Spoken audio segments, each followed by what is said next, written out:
You're live. Hey everyone, welcome to the Free Assange Vigil. My name is Steve Poikinen. I am joined by all of my co-hosts for the first time in quite a while.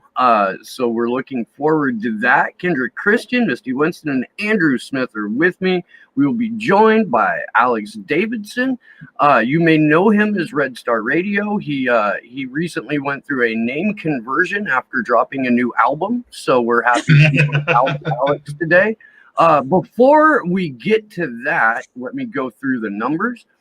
Today marks 3,629 days of illegal and arbitrary detention for Julian Assange. 584 days since the WikiLeaks founder was trafficked from the Ecuadorian embassy after being sold to the United Kingdom for a $4.2 billion IMF loan. 68 days remain until Vanessa Breitzer reads her decision. I think we're going up again because I'm pretty sure it was 64 last time. We might be down to 60. At any rate, about 2 months left before Vanessa Breitzer, concierge to the U.S. State Department, reads her decision in Julian Assange's extraordinary rendition hearing. 1,253 days of federal incarceration for reality winner. On the bright side, Chelsea Manning has been free for 240 days. She is streaming on Twitch Thursday through Sunday from 7 to 11 East Coast time. Go stop by and show her some love. And with that, I will send it around to the rest of my co-hosts. How are you all doing this, I guess, lovely Saturday? I'm not sure how it is where you are. It's cold and wet here. I'm doing well, Steve. I'm glad to be here with you guys on Saturday, and I am really excited for our guest, Alex, so looking forward to that. How are you got pressure on now, Alex? I think I feel like I should have entered with a song, or at least started doing some very embarrassing white man raps, you know? You promised me like smoke in the background and a couple of chicks in like latex suits, and I'm just they're very hard to get hold of at short notice, Steve. You know, with the lockdown measures, you know, the best I could probably do was a slightly overweight tap dancer, but I lost his number, so it's just me. That's a shame. That's a shame. Next time, I promise all kinds of special effects. I want it to look like a Monster Magnet video. If that's a nit joke, I'm sorry, but when we're done, go Google Space Lord. Anywho. Go Google what? Space Lord? Space Lord. It's a Monster Magnet song. It's absolutely just, it's a grand video. Especially like Trans Ams and half-naked black girls. Nice. Can I launch in, guys, with a brief anecdote which tells you an awful lot about the country I'm broadcasting to you from. This week saw the death of one of the most notorious serial killers in British history, a guy called Peter Sutcliffe. He was known as the Yorkshire Ripper back in the day. He was convicted of a series of killings of women in the late 70s into the early 80s. It was at the time, South Yorkshire police and the other cops were accused by a lot of working class people of like not giving a shit because these women were mostly sex workers or just very poor. And eventually they turned up Sutcliffe. He was a lorry driver from Yorkshire. He was caught with a bunch of bloody tools in the back of a car with stolen plates on it. Now, there is only one degree of separation which separates Peter Sutcliffe from Margaret Thatcher.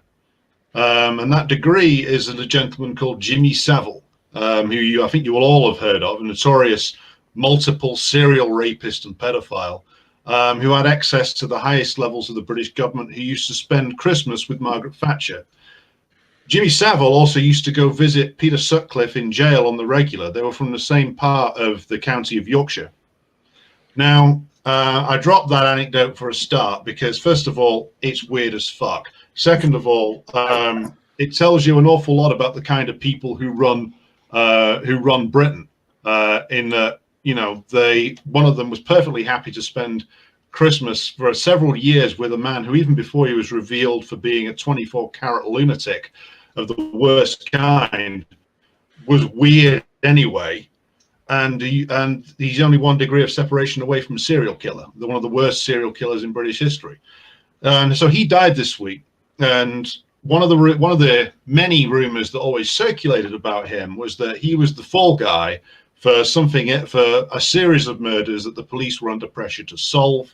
And they came up with this big guy who may well have done something, maybe well have done lots of things.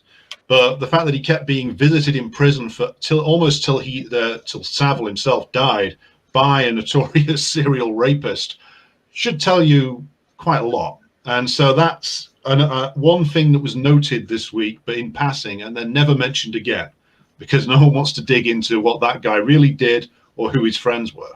So that's the country that's currently detaining Julian Assange for the crime of actually speaking the truth. That's the kind of people in our government. So, hello, welcome to England. It's grim here, but we generally have a way of bringing the bastards down in the end. That's a very sad introduction. Well, it gives you an indication of who we're dealing with, basically. That's the reason why I open it up.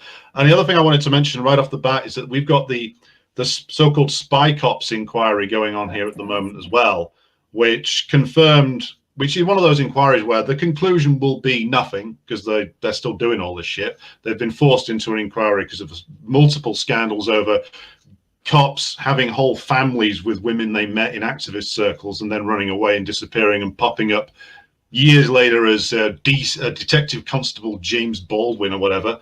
But one of the things that is interesting to follow is that it confirmed what many of us suspected, which is that every single radical movement in mainland Britain for 60 years has been infiltrated right up to the top level by agents of the various different state agencies, and that's been authorized from the level of the British cabinet itself.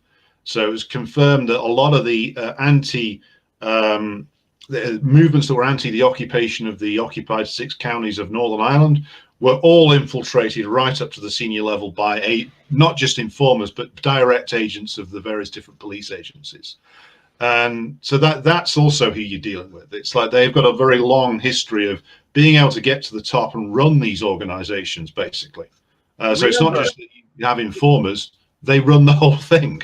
We have a very similar history here, especially with left and labor movements, really starting about the 30s, but it ratcheted up substantially after World War II, to the point to where if there was an organized conference in the West at all, it didn't matter which country, and it wasn't being organized and ran by the CIA, they would start to get incredibly nervous about it. And then they would immediately dispatch a handful of agents to infiltrate and take it over and co-opt it. And it, I don't know. I mean, it's gotten me to the point over the years where the only way forward is a post-partisan approach, not trying to be left, right, center, or anything, just trying to be a human being without ties to a particular partisan ideology. But with a mind and an eye towards genuine sustainability and whatever meager amounts of self-determination we can scrape up and scrape together. Mm-hmm. Yeah. Our isms have completely failed us, no matter what they are. It doesn't matter what comes before that ism, it's failed us. And you see it all the time when people are like, okay, but that's not real communism, or that's not real capitalism, and that's not a real free market. Well, no shit, nothing is, because people in power are fucking scumbags, and they are never going to have our best interests at heart. They are going to have our exploitation at heart. So as soon as we can leave the mindset of this ism or that ism will fix it, the sooner we can get on to actually fixing it. And also, if we could stop, thinking that one human being, that we can put the person up on a pedestal and they'll fix everything for us, that'd be cool too, because, that's not happening. Stop Or making heroes even out if of fucking politicians. Yeah. or if we want to put people on pedestals, maybe it could be people who deserve it, like Julian Right. Assange or Right. I Alex, think Andrew brought up a good point too. I think it was last week. He said it has to be like a revolution of the individual. Like we can't depend on groups. Every group is going to get co-opted and bastardized. So we really have to make it more of a revolution of each individual and each person, holding themselves accountable and, working towards whatever goals that they have. The only caveat I would put to that is because of the way that like new age woo has sort of focused on this revolution of the individual and revolution of the mind. It's made people incredibly selfish to the point to where you hear all the time, oh, I can't, I'm working on me right now. I don't have time for anything else. I don't have any energy for your particular cause, no matter what it is. So you can't be so intrinsically focused that you stop giving a damn about your fellow human beings. You know what I'm saying?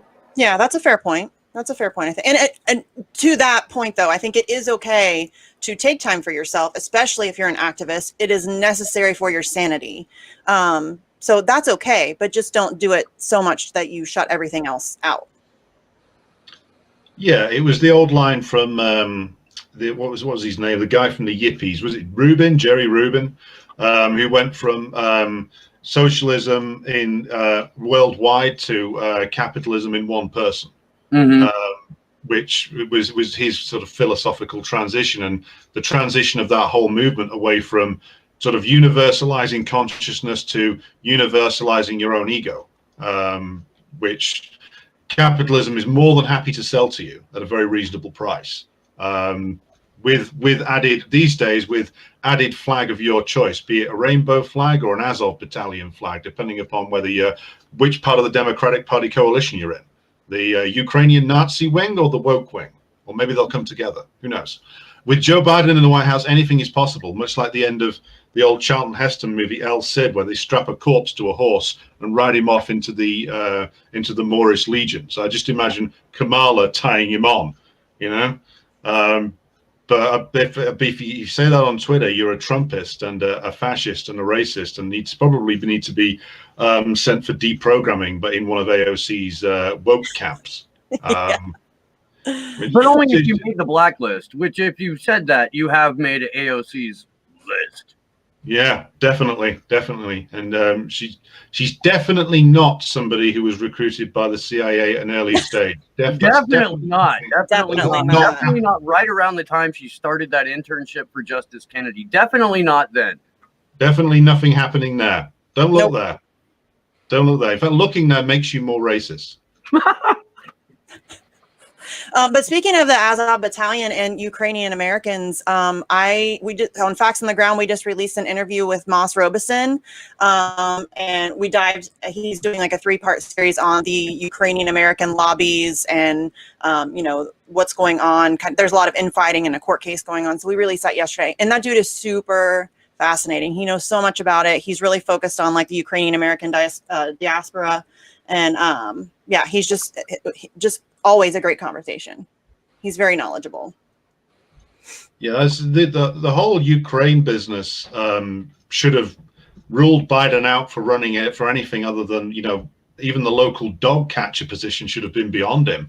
But the fact that a man convicted of, well, not convicted, but who self-confessed to looting a whole country for his personal gain, and posting that on camera, and employing, actual Nazis to do it, to batter down the resistance to American capital and himself personally benefiting, is remarkable that he got so many people to lie to him, because, the orange man is bad and makes me feel bad things. So something I find fascinating is the Ukrainian American, like there's a huge amount of support for Joe Biden. And these are like nationalists, kind of Nazi leaning thinking type people. And they didn't support Trump. They supported Biden, which is interesting. So, Alex, you had talked about that serial killer and how the I don't remember what newspaper it was or broadcasting station, but they ran one story about it and then tried to Yeah. sweep it under the rug. Yeah. We actually had the Guardian during the 4 weeks of Julian's trial only write 4 stories about it.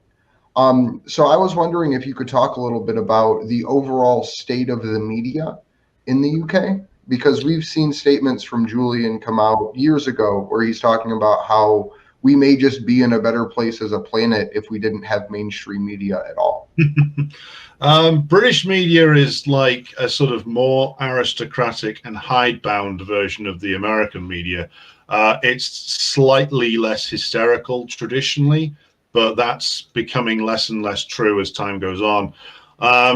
Traditionally speaking, the UK media politics nexus has been dominated by the daily newspapers and their relationship with the media lobby inside Downing Street and Parliament. And that's what was used to set the agenda for a very long time. And what was acceptable and not an acceptable form of public discussion was set by that nexus, the gentleman's agreement, so to speak, between the old boy network who runs the media and the old boy network who runs the Parliament. Now that's changed with the introduction of television, in that got subject to it as well. But generally, television in the UK runs along the lines of the BBC is a state-run network. They pretend that it isn't, but they will tax you to fund for it, and they will send you to prison for not paying that tax. So that's a state-run media network, if the state sends you to prison for not paying for it. And also then you got so-called independent television news, which is basically, it's a sort of corporate version of the BBC. So it just runs with all the same stories and all the same angles. It's been proven over and over again that the security services have people inside the BBC. They have people, we know this from the Integrity Initiative leaks a while ago now, that they have people inside all the major media organizations to run stories for them. For instance, the hysterical idiot who runs all these stories about the Russians running the Brexit referendum, the Russians running Trump, the Russians running Julian Assange. This woman who writes for the Guardian called Carol Cadwalader. Believe it or not, that is her real name. Yeah.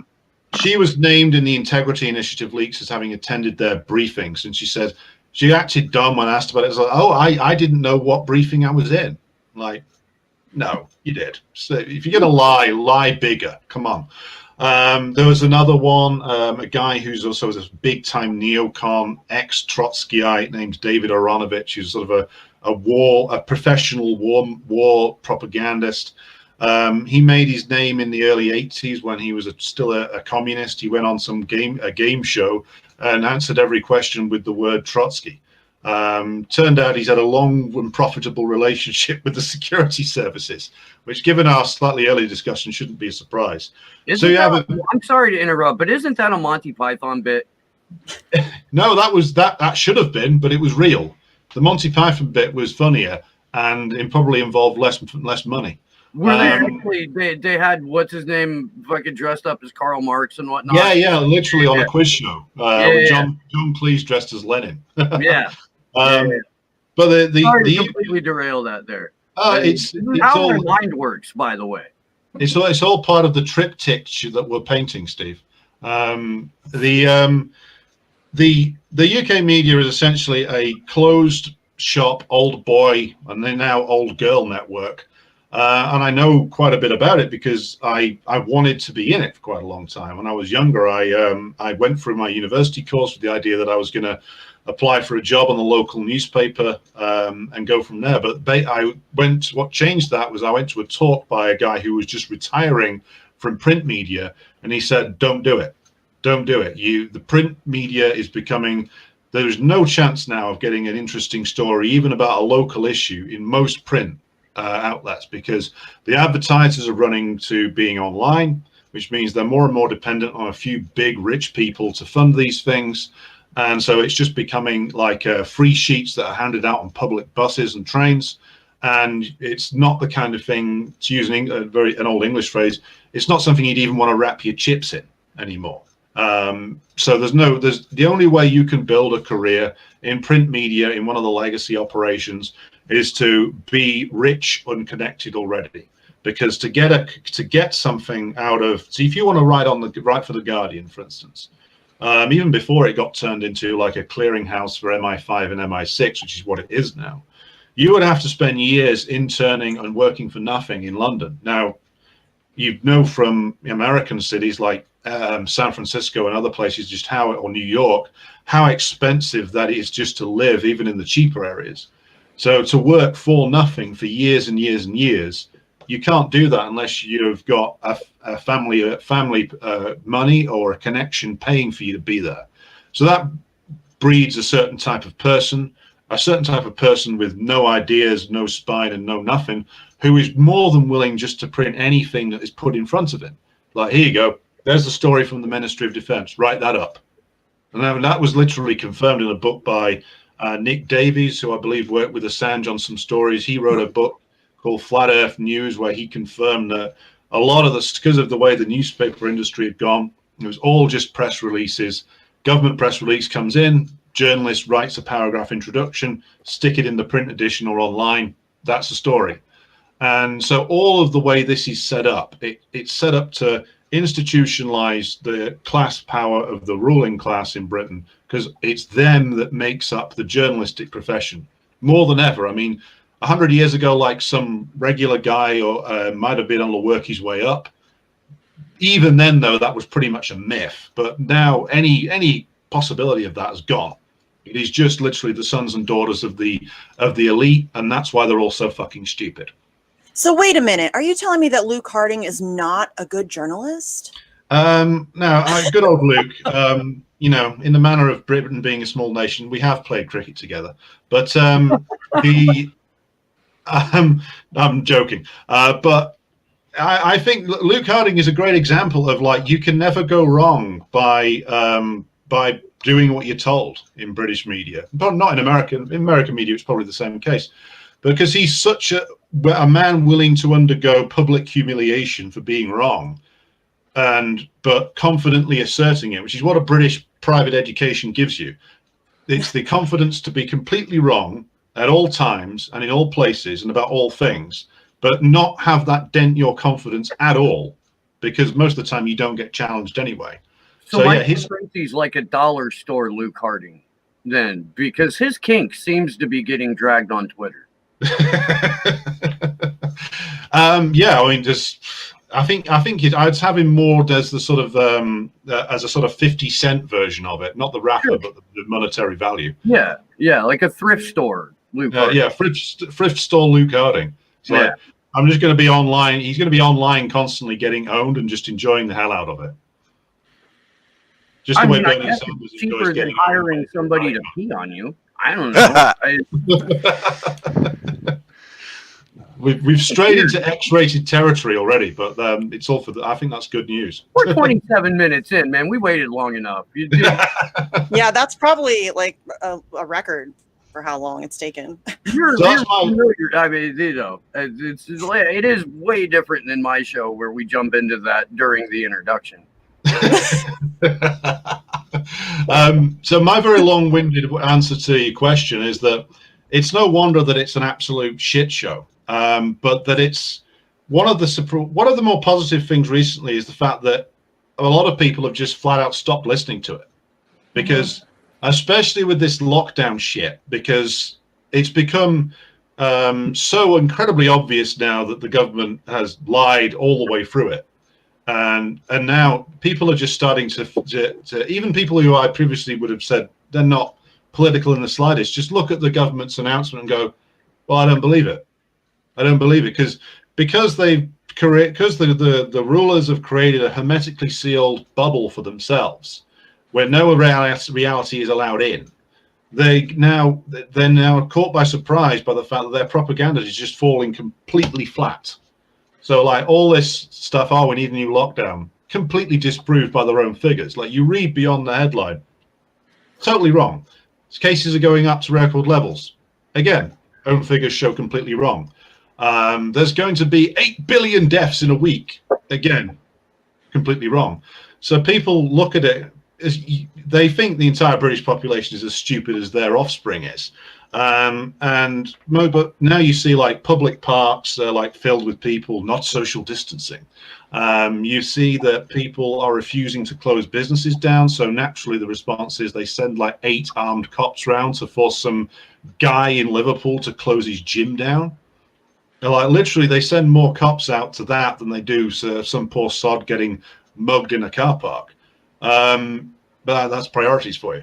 But that's the positive thing. They've lied so often about everything that the juice is running out, and that's why they're getting more hysterical, because they're trying to find things to whip things up again, and that's not working. So that's one of the reasons why my prediction is that because he's run out of juice, Boris Johnson will be gone in 6 months, and the finance minister, Rishi Sunak, will take over. He's no better than Boris Johnson, but Boris has completely bollocksed it up for them, so they're going to get rid of him and do a rebrand. So we're going to get a newly re-energized woke government, but they'll still not allow Keir Starmer anywhere near it because he's not finished doing the job they hired him for yet, which is expelling everybody who once had any positive thoughts about Jeremy Corbyn.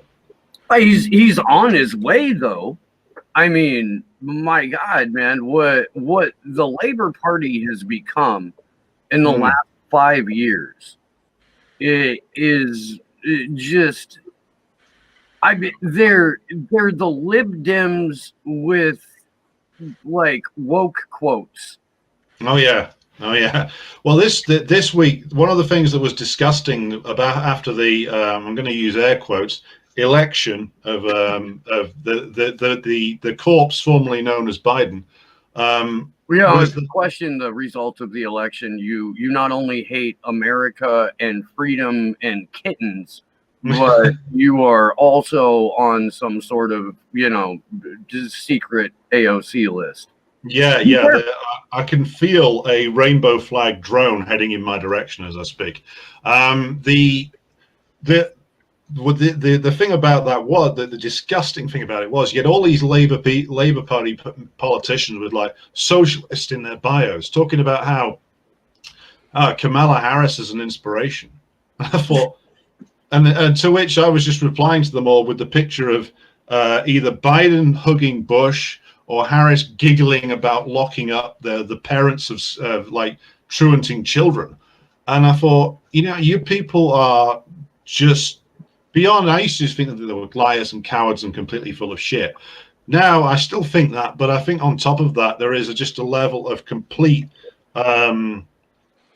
stupidity combined with a belief in their own virtue, which is a very dangerous combination of things to have. They're so convinced that the evils of Trump, and they pair Trump with Brexit all the time. So when I talk about one, you can usually apply to the lessons to the other. They're so convinced that these things, these titanic evils, that anything can be justified and anybody can be elevated to protect them from them. Doesn't matter whether it's a creepy oddball who used to take great delight in throwing people in prison and using prison slavery to risk their lives fighting fires, or whether it's a man who even before his brain turned to custard was responsible for like more heinous shit happening to everyday Americans than even most presidents, because he's been around so fucking long. But these people are elevating him because it's not the bad orange man, and if it's not the bad orange man, well, it must be good. And hey, look, AOC did a tweet where she says that some Yahoo Republican from the South is a bad racist and needs to improve his skincare regimen. Slay, Queen. I think that's the response. Hey, so I do have a question from the chat. It's just for the panel. It's from Jerry. Hi, Jerry. Thank you. He says, why do you feel neither Joe Biden or Donald Trump has expressed any support whatsoever, zero, nada, zilch, for the righteous worldwide movement to free Julian Assange? Thank you. And I guess for Alex, we could also add, Boris Johnson and the UK leadership. But I think we all kind of know the answer to that. They're all corrupt as fuck and they don't want their crimes exposed. And he did that, and now they're pissed about it. Yeah, not only is it class protectionism, and not only is it the advancement of an agenda that they knowingly signed up for. and to represent, but it's also for the dismantling of investigative journalism going forward. If you have people who are willing to print the crimes of empire, they are automatically a threat to empire. So empire's first reaction is going to be, we've got to fucking get rid of them. And however, by whatever means possible, they're going to do that. What's happening to Julian Assange is the culmination of a decade and 5 governments and all of their 3- and 4-letter agencies working in many cases overtime at massive expense with the sole purpose of shutting down investigative journalism. Yes, they're doing it on the back of Julian Assange. Yes, they're torturing this man to death. Yes, that in and of itself is a massive crime. What is bigger than that is the threat to global press freedom that is hanging by a goddamn thread right now. And I think people need to look at historically, this is what fascists use. This is one of the first things that a movement towards fascism will do, is seek to control the narrative. They want to control what you're allowed to know. And this is a huge red flag. Global fascism has been on the rise for many years now. It is now getting to a very scary point. You know, the prosecution of Julian Assange, I've said it before, it sounds overly dramatic, but it really is a turning point. And whichever way this goes, you know, it could be very, very bad for us. And so I think people need to look at the historical aspect of this and understand that there's a lot of people out there with like Antifa in their Twitter bio, but they don't ever speak up for Julian Assange. If you want to fight fascism, this is your fight right here. Welcome aboard. But they're all FBI agents, Misty, so why would they? Right. I mean, I would disagree slightly on the question of like what are we dealing with. I would say this is, from my analysis, this is just mature era capitalism, and whereas fascism, to my own analysis of it, is it's something that they will use in very extreme circumstances to batter away completely largely working class organizations and resistance. But I don't want to be the churches arguing about angels on the head of a pin here. The thing to my mind is that there was a global struggle that has gone on for over 200 years between when you get like the French and the American revolutions, and slightly before that the British, they conjure up the spectre of universal rights and universal freedoms. But of course, the authors of those documents didn't mean universal really. They meant universal for people who looked like them and owned what they did. And then suddenly everybody else who was left out of that has spent hundreds of years struggling to actually claim the rights they claimed were universal. And during a part of the 20th century, there was some success in pushing forward maybe a little bit on more social, economic, and general and political freedoms. But really, since the 60s, that's been in Britain and the United States just relentlessly rolled backwards. The economic defeats of the labor movement in Britain and the United States being one of the underpinnings for that assault. And then you get all the other withdrawals of basic democratic rights following along from that. So this is just another stage in that what they want to do is to take all the freedoms that were used to be talked about as universal. They want to make sure they're withdrawn from us, and it only now applies to them at any point in time, them and the ruling class. They don't want the likes of you and me to have recourse to freedom of speech. That's for them. They don't want anybody else to have the right to really elect a government under a system that would actually elect it rather than be a suggestion. They want that right for themselves. It's no better. Voting systems now are no better than back in the old days when they used to have rotten boroughs in England where the voter was, had been dead for 50 years, so it was exercised by the local landowner. This is where we are. This is, to my mind, it is the relentless withdrawal from any and all, both economic and political concessions to working class and middle class people that have been made for over 100 years. It's all being taken back. as the system concentrates more and more around the rulers. And that they can't stop that process, and we can't stop fighting against them. Neither of us gets a choice. So that's my own spin. Alex, I'm wondering how you feel about, well, not how you feel, but if you could speak to the current UK crime bill that's in the House of Lords now.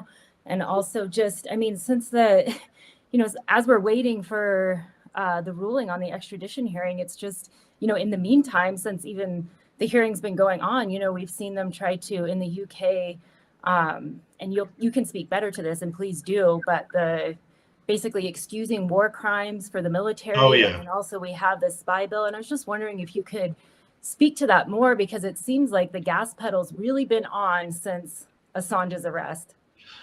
Yeah, the Overseas Contingencies Bill, I think it's called. It's something that's been on the wish list of like the military commanders and the spy agencies and everybody else who's involved in the sort of nefarious state activities in Britain for a long time. Where it comes from is the fact that Blair, thanks to his sort of maniacal obsession with wars everywhere, opened up the British state to a series of lawsuits from everywhere due to the crimes that its forces committed in various different locations. So the British military high command, which is a very insular group of upper crust Etonian psychopaths, very much doesn't want lawsuits hitting them. They don't mind throwing the ordinary grunts under the bus, don't get me wrong. Some private soldier who joined the military out of desperation and poverty, they're happy to have him hang out for something. But they don't want those suits getting anywhere near the guys at the top. And they've essentially pushed the politicians for many years saying, look, you want us to do X, Y, and Z. Well, we want complete immunity when you order us to do it. We don't want even the suggestion of a lawsuit, because one of the things that was a controversy here for many years was the actions of the British Army and intelligence services. And I'll go back to the north of Ireland again, where all the horrible shit you could possibly imagine that they would do, they did for many, many years, and they still couldn't win. But one of the things that came out of that was a long-standing legal battle over what was known as Bloody Sunday, which happened all the way back in 1973, where the British government knowingly sent in basically one of the most psycho units that the British Army had to offer and still has to offer, in the parachute regiment, where you are picked to go into that because you are crazy. And the officers are picked because they're all crazy and they enjoy doing the shit that they do. This isn't just like regular guys joining the army. These are the guys who joined it, thought, well, listen, I don't really get to kill enough people here. So I'll join a unit where I can go and do it with impunity. And this is the unit they deployed into when Yemen was still a British colony. They deployed it there, massacred a bunch of people in Aden and other places as well. Where there's some dirty, horrible shit to be done, that's where the British government sent that unit. And then they sent it into the north of Ireland, knowing full well what would happen. And knowing full well they were walking into the middle of the Northern Ireland civil rights movement, that the state was trying to keep a lid on it, but was failing, and that that massacre was not a force run out of control. That was a force acting under orders, which is what has always been the problem for people trying to get justice for it, because even the generals were under orders from the politicians. So make no mistake about it, it's not a bunch of grunts who took it into their minds that they just wanted to go shoot some Irishmen, even though that's what they did do. They were under orders from the generals, who were under orders from the cabinet. And that the attempt when Blair came in as a concession as part of the whole Good Friday Agreement, he said, all right, you can have an inquiry into it. It took 15 years or so, when everybody knew what happened. There's footage of it. There's leaked audio of the commanders, of the officers, saying to each other on the day, the general, he loved that shit. He hasn't seen anything that good in years. Talking about the paratroopers going around just opening up on people in the street. And that was all been available for many, many years now, and yet they still refused to reach. They in the end, they were going to prosecute one guy who was still alive. And bear in mind, we're now 47 years later. So most of the senior officers are dead. Everybody who was in the cabinet at the time is dead. The only ones left alive are the lowest ranking guys, who would have been like 18 or 19 when they did it. But that's where it comes from. And the British military high command it is our deep state. They are a bit of a law unto themselves in many respects. They have a deal with the politicians where they will do what the politicians require of them, as long as they are completely protected from consequences. And this is their latest demand, to be completely protected from any consequence of the Iraq war or any other shit. And the other thing I would mention is that it also immunizes, to come back to spy cops, it also immunizes the intelligence agencies from any of their employees or their assets committing murder, theft, burglary, or sex crimes. So all of that will be, as if you can justify it by reasons of state, that will be completely legal. Now, you could say with some justification, well, that's never stopped them in the past. It being illegal, it's supposedly illegal, has never stopped them in the past. That's true, but what I would say, the reason why this is important is because they are now coming out and they're telling you what they're going to do. So in some respects, it's quite useful, because there's no they used to pretend. They used to have the mask of civility on. So they would always deny that they were in league with, say, loyalist death squads in Belfast and Derry.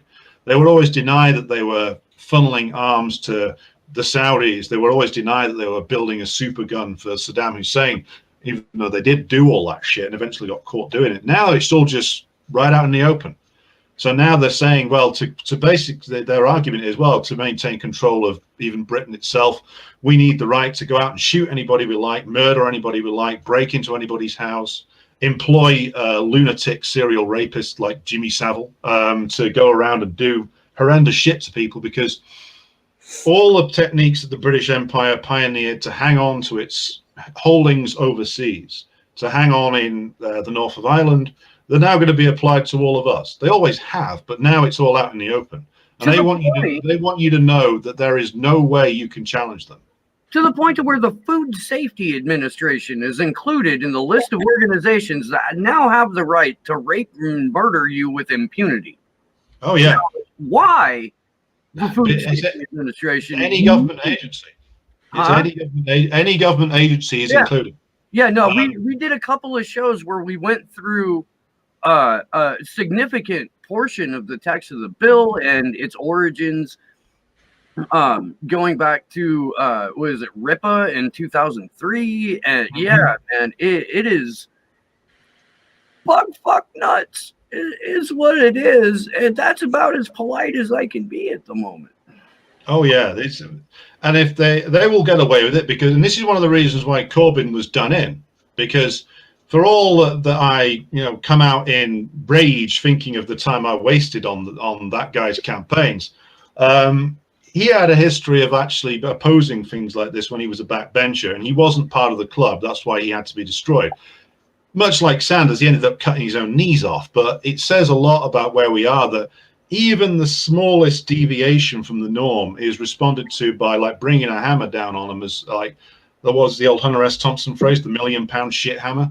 And even you could even extend it to Trump. Like, Trump ain't done really anything to challenge the US state machine at all. But the fact that he even verbalized stuff that could be construed as challenging it was too much. And that's one of the reasons why they've decided he has to go, no matter whether the people voted for it or not. So to me, that can seem like we are in an extreme situation, but I see it as it's clarifying for me to look at it like that, because if the people inside the system are thinking, right, well, we need all these powers just to keep going, then they must know that something's going severely wrong. Mm-hmm. So I would say that we should all educate ourselves on this, but bear in mind, don't be too despondent, because the fact that they feel like they have to do this, they know that they're in a hole.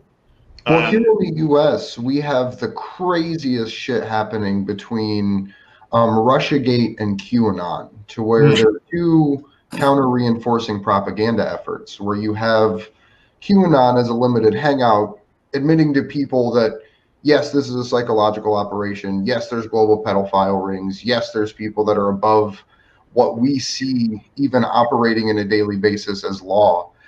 And then on the other hand, they say, well, all you have to do is serve the state and expand state power, and you can beat that evil. And then you have on the other side Russiagate saying all of this is bad. Russia's trying to take over the world, expand the intelligence state so we can beat Mother Russia. And at the end of the day, you still have both sides being okay with Julian Assange being tortured. You have both sides being okay with international war crimes being committed in Syria. And you have both sides being okay with the heinous expansion of the national security state. And it just leaves normal people in this almost like information vacuum, because all you get is propaganda from both sides. So I was just wondering if you could talk a little bit about the state of propaganda in the UK, and if it's as thick as it is here in the US, especially for younger generations. It's not as bad. I will say that for my benighted country, it's not quite as over the top. The people who have gone mad are the liberals, really. I mean, more so than like the out and out sort of old British reactionaries. It's the urban liberal progressives who have gone insane. Especially since Brexit sent them all over the edge completely. I think because they'd all led such sheltered existences that the existence of people who might disagree with them on the fundamental point was alien to them. But the propaganda here is, it's less effective in a way because the British state has accepted the junior role with the US for a long time, and also it's not very, one of the things it's not very good at selling narratives to its own population. The justification for the British ruling class is that, well, you know, you don't like us, but hey, we're not that bad. That's basically been their line since World War II. After the visible loss of the open empire and the retreat into sort of financialization empire, which is what operates now, the best they could do was, well, you know, we might sacrifice the occasional person in our weird satanic rituals, but we're fairly quirky on television. Even that's going away now. Now you are at a point where it's just raw power being exercised. The propaganda's become too obvious. I think a lot of I'm sort of an older millennial. A lot of the people younger than me coming up now are nowhere near as propagandized as my generation was, because we came of age at a time. We all turned like 18 at the pre 9/11 period, when the sort of the peak post 1989 post ideological worldview was at its height. Those born since then have only ever known sort of endless distant war and a government which everybody, even the people who support a particular party, will say, oh yeah, they lie all the time. So we're in kind of a weird situation where the system exists through inertia. It manages the situation whereby it manages to placate and pay off just enough people to remain unbothered by all the blatant bullshit. But the pandemic's kind of pulling that apart, because they did the thing that no British government used to do, which is it has now offended the middle class base of the Conservative Party, the sort of the small business guy who was quite prepared to see everyone else go to hell as long as he could keep the store open. Now his party, who he's voted for many years, is telling him, we're going to close down your store and bankrupt you, and if you refuse, we're going to send 8 armed cops round to stick a submachine gun in your face. Suddenly our conservative businessman thinks, oh fuck, what the fuck is this? Which is again why they have overplayed their hand completely with the pandemic, because they're starting to destroy all their own justifications. And even like now, we're starting to see breakthroughs where like something like the British Medical Journal, which is a very, very sort of academic professional journal, which would never carry anything controversial, carried an article today saying, yeah, the science has been manipulated, the government's full of shit, and they've just used this to steal money. Which is a startling admission for like a sort of very, very establishment journal to make. So the propaganda is constant, it is swirling all over the place, but the people it really affects are small numbers of the middle class. Like the working class generally ignore it, even like the sort of the small business guys generally ignore it. And because the deal that the British state always offered was, okay, well, you can go off and do your own thing, and as long as you don't make any trouble, you can sort of stumble on by on credit. Well, now 2008, the credit's gone. Now the state's coming into your business and putting a gun at you. they're running out of juice is the overall message. So that's why we're getting more and more just applications of brute force, because everything else has run out. You've also been having lockdown protests with hundreds of thousands of people in the street, or what looked to be hundreds. There was one in thousands. Manchester last week that was bigger than any leftist demonstration since 2011. And the overall media coverage that I'm seeing, I'm actually getting to a point here, I promise, it is none. Like none. Oh, they refuse to acknowledge they exist. If they do exist, they usually run a picture of, like, they'll find like they'll either David Icke or somebody else that can be easily used to sort of discredit it, and they'll front load with them and say, look, it's a bunch of Nazi Russian agents planning to hold a super spreader event or something. But it can't. That's not sustainable, because the people going to these protests aren't the usual political crowd. I mean, I haven't been to one yet, but when you're looking at just the feeds of the independent journalists who've gone down there to interview people, like Anna Breeze went down to the London one and did some interviews, and it was just regular people. So they weren't cranks or the professional left, because the professional left in this country have completely bought into the lockdown narrative, to the point now where you have trade unions arguing for their workers being put on permanent furlough. And this is the University and College Union in Britain. I have an interview with a dissenting voice from them coming up later this week, where they're arguing that they should put all the university sector essentially working from home, doing online lecturing. Now, there's a million problems with having a university sector as big as we do in this country anyway. It's completely unsustainable. But for a trade union to come out and say, well, you know, just look after the lecturers and fuck the support staff, of whom there are many, many thousands who are on low wages, and, you know, basically charge the students £9,000 for sitting at home on a Zoom call. That's bizarre. And that's the state of, like, the trade union movement in this country. It's the state of the left. They're all just arguing for more subsidies to sit at home, which to my, that was the point where I thought, well, I'm really glad I left the left quite a while ago, because that's insane. That's completely insane. That's like taking all the stuff that Alex Jones used to shout about and saying, oh, yeah, we believe in all that. And where's the child I've been provided with to sacrifice? It's just insane. Someone in the chat actually asked, Alex, if you don't mind. It was Red Sea Socialist, but I'm not going to go back and find the exact wording of the question. But they were just curious, and I am too. Is the government in the UK helping any of these businesses when they're being forced to close? In the United States, we're not getting shit.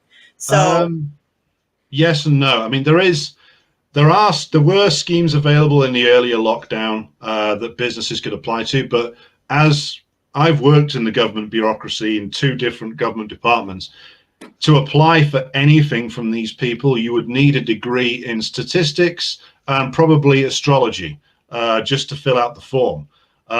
So there is support available, but good luck getting hold of it unless you know how to play the system properly.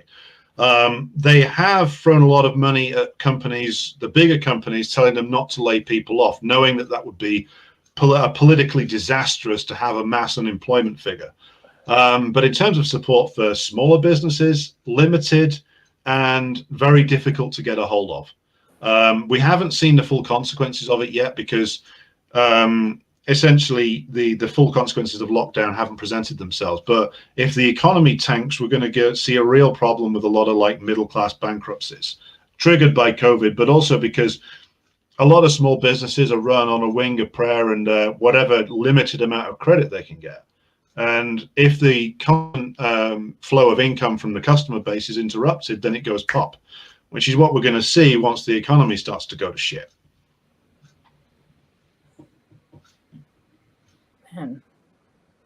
You're muted, Steve. I see that. Living in a place where the economy has gone to shit, living in a place where I live in the world's 5th largest economy, not the US's 5th largest economy, but the world's 5th largest economy. The amount of shuttered businesses, the amount of growing desperation, combined with the fact that 1,000 structures in my county burned because of wildfires, has just sort of underscored the point that no sane person on the planet should be living in California right now. But there's no reasonable aid or even plan coming from not just the state government and the federal government, but local communities. We've become so intentionally divided along partisan lines that people can't even come together to put those aside to figure out how to keep the machine rolling during COVID-19 84. Well, that seems to me to be quite, as you said, deliberate division created there, Steve, over a number of years. And also, it seems like that's what the state of California, in terms of like the poverty, the shuttering of businesses, if you were of a mind to see it this way, you could almost see it as that's what the likes of Newsom and the California Democratic establishment seem to actually want. They want like destruction so that the base that they really represent, like the mega corporations in California, can have more people and resources to exploit once everybody's desperate. That's just my impression from looking at it from the outside. I think we see, I mean, the forced division in this country, it's really, I think I could speak for my co-hosts, difficult to see, each side saying the exact same thing about the other one and being so fearful. And, and then here we are in the midst of, like was said already, our free press being taken from us. And there's absolutely, nothing there at all. And I'm just wondering, with all the censorship that we're seeing on Twitter and things like that, do you see kind of a mass exodus? I mean, I've seen a lot of people move, at least on the right, over to Parler during the election. And I'm wondering if you think like a new social media platform is the answer, or how you think we, break through these things to get information out about WikiLeaks, about, anything. I'm always looking for more ideas from people and wonder what you think about that. Is that for me? That's for you, Alex. Sorry. Oh, right, okay. I'm on Parler myself. Went on there the other day, and I immediately got $10,000 from Steve Bannon. It was great. Mm-hmm. He's very generous when he signed up to his projects. I would say that, I keep encouraging everybody to go on, like, set up something on at least 2, maybe 3 different platforms, because this one, any of them can, the major ones can just be switched off. The Egyptian state managed to switch off Twitter for a while when they were trying to when Mubarak was being overthrown. It would, for Silicon Valley to switch it off, it would take even less effort. So I think one of the priorities for me is like establish several different methods of getting my own material out to people who follow me. Encourage others to do so as well, because it's not. It's only a matter of time before the platform that is Twitter is either changed beyond recognition to the point where all of our tweets have the same warning that Trump's do on the bottom. This is disputed by, and it turns out it's disputed by the Associated Press, NBC News, NATO, and Alan Dershowitz, maybe.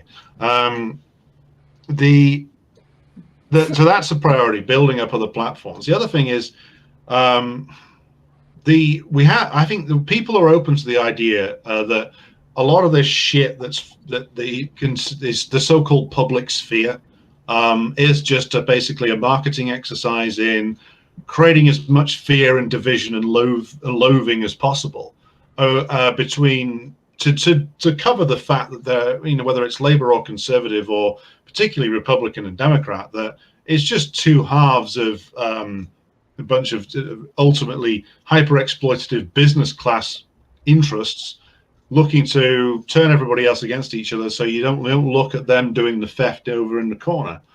I think a lot of people understand that, just judging from my own encounters with people on either online or in person. The problem that you seem to have, and this is just my outsider's perspective, is you have a really big, completely insane sort of middle class in media centers that occupies both the left and the right space, that are determined to find messiahs, even if the messiah is Donald Trump or Bernie $3 million Sanders. and will stick to those icons religiously, in the worst sense of the term religiously. You're absolutely right. Go finish your point, and then far beyond rationality. I mean, I signed up with the Labour Party because of Corbyn. I was aware of the man's limitations, extreme limitations that anybody who's been in that system for 35 years is going to have. Fine, we all make compromises to get some political action going, but people have turned Sanders into a cult, even though Sanders himself is even more of an El Cid figure than Biden. And people have turned Trump into a cult as well. Yes, Trump says something every now and again that upsets the ruling class, but he spent 4 years placating the ruling class and running away from them, mainly because he probably wants to avoid grassy knolls in the future. But making him into a sort of cult figure makes no sense either. So people have got to get over themselves. I think you, Steve and Misty, you were both saying it earlier, that the isms need to be left in the last century. It's not doing us any good. And my own perspective developed when I started to think that any new world is not going to be born out of the methods of the old. It wasn't 300 years ago. It's not going to be now. So we need to, I think we need to speak to the people who are completely disillusioned and divorced from the political process. Trying to compete with the QAnon and the Blue Anon and the Sanders Anon people is a lost cause. Let them have their revolutionary and reactionary cosplay, and we'll focus on talking to people whose brain hasn't been turned into pineapple juice. I mean, you basically described the format. I've long had a theory that in an increasingly secular society, the energy that people would put into a system of faith or a belief system has been transferred into political ideology and political identity, and that has been weaponized and harnessed by the parties themselves in order to create acolytes, subjects, a congregation of confused, manipulated, gullible, pitiable humans. And also, just to add to your thoughts, Steve, that at a time when the real material division had gone, so you get like the Church of Trump and the Church of the Dems, but the real division between them is what, that much, a tiny amount, the angels dancing on the head of the pin. I mean, I know that caused the schism, but that was a long time ago. But it seems that the smaller the division, the more they have to amp up the cultural difference. Mm-hmm. So the more they have to stage fights, or in the case of the US over the summer, stage actual fights in the streets to make sure that everybody gets stuck back into their partisan divisions again, to the point where, they will deploy the imagery of revolution and radicalism, or even reactionary causes of the past, and drape the current capitalist interest in that particular flag. So, you can have a Black Lives Matter protest wearing Black Panther iconography sponsored by Amazon. Yeah. And I'm not joking about that. Jeff Bezos literally stumped up for that. Or you can go and have a neo-monarchist reactionary party led by Jack Posobiec or somebody, praising a 14th century pope, all paid for by whoever the fuck they get their money from. Not quite as big as Bezos, but nearly there. All means about the same thing. You all might as well be engaging in civil war reenacting, either British or American Civil War. Well, I've always said that we have, on matters of war in Wall Street, there is one party. Everything else is used to divide us. If you actually think that those people really give a shit about abortion or gay marriage or any of those things, they don't. They don't care. They just use that to make you care, to keep you divided amongst yourselves, so that they can continue to steal all of your money and plunder all of your resources and control the world. That's all it is. It's just marketing. It's just marketing. And the marketing will change depending upon the needs of those in power. If the needs of those in power dictate that, well, today we'll declare that, I don't know, we're opposed to social issue X and we're in favor of social issue Y. Well, that's going well. Oh, no, it's not going well anymore. Well, flip. and give the message to the acolytes in the churches to flagellate themselves harder and seek out the unbelievers, because the more the system teeters on the brink of bankruptcy, the harder you have to believe, because it's like, you know, trying to keep things, like trying to keep the magic carpet in the air by the power of belief. If we all just believe a bit harder, vote harder, vote so hard your eyes fall out, or vote so hard your vote gets flipped to somebody you didn't vote for. This is what I've been referring to as manufactured confusion. And actually, starting here relatively soon, I'm going to sit down and write that book, which I've been talking about for about a year now, and I'm going to force myself to do it. When you've got a system that has had the center of it, the middle of it, the true middle of it, not the political center, but the true middle of it, hollowed out on purpose for generations, you can't expect that to do anything other than collapse in upon itself. And in order to maintain the illusion that the center hasn't been hollowed out, that really it's just, if everybody would stop voting for the wrong political party, everything would change. In order to maintain that fiction, you have to keep people in a constant state of confusion and a constant state of agitation, to the point to where they're more willing to believe a multimillionaire in a television station in New York, DC, or LA than they are to have a conversation with their neighbor about the things that are going on in their community. It is what I hope to be the last desperate act of a crumbling empire. And on the other side of that, it would be nice to see a sort of general understanding, because I hate to use the term awakening, especially after Q fucking ruined it for everybody. But an understanding that it's going to take a spirit of community and a dedication to what genuine fellowship is in order to get through the next 100 or so years, if not the next 100 or so months. Yeah, I largely agree, Stephen. It's a product of, like I was saying earlier, if you're already in power, confusion always benefits you. Because, and this is the methods that the British government pioneered in its struggle to hang on to its colonies. If you're the guy in charge, it doesn't matter how many different rebel groups you're funding or how many different factions you're arming, and even if they all fight against each other, or some of them say they hate you, or some of them say they don't, doesn't matter, as long as you keep enough people in the subjected population bamboozled. Case in point, I don't know, some of you may have seen the what is described as a terrorist event in Austria a couple of weeks ago now, I think it was. Guy there, known to the Austrian authorities, had crossed the border into Slovakia to buy ammunition, had been caught trying to go to Syria to fight the glorious jihad on behalf of the CIA. Not that he'd have put it that way, but that's what he was actually doing.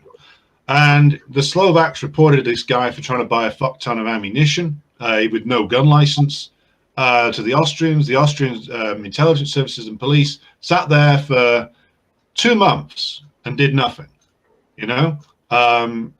So why? I mean, and the objective is, if there is, even if this is not written down, this guy goes off and shoots a bunch of people, and people are just thrown for a loop thinking, what the fuck is going on? Well, then you've got your victory right there. The guy who did the worst terrorist attack in Britain in many years, the guy who blew up the Ariana Grande concert, had literally been brought back from Libya on a vessel of the Royal Navy. His father had literally worked for British intelligence for 30 years. And he takes it into his head to walk into his home city, walk into the major concert venue there, and blow himself up. Now, he's dead, we can't ask him. But the fact that is all of what I've just said there, all of those facts are reported, but they're never put together.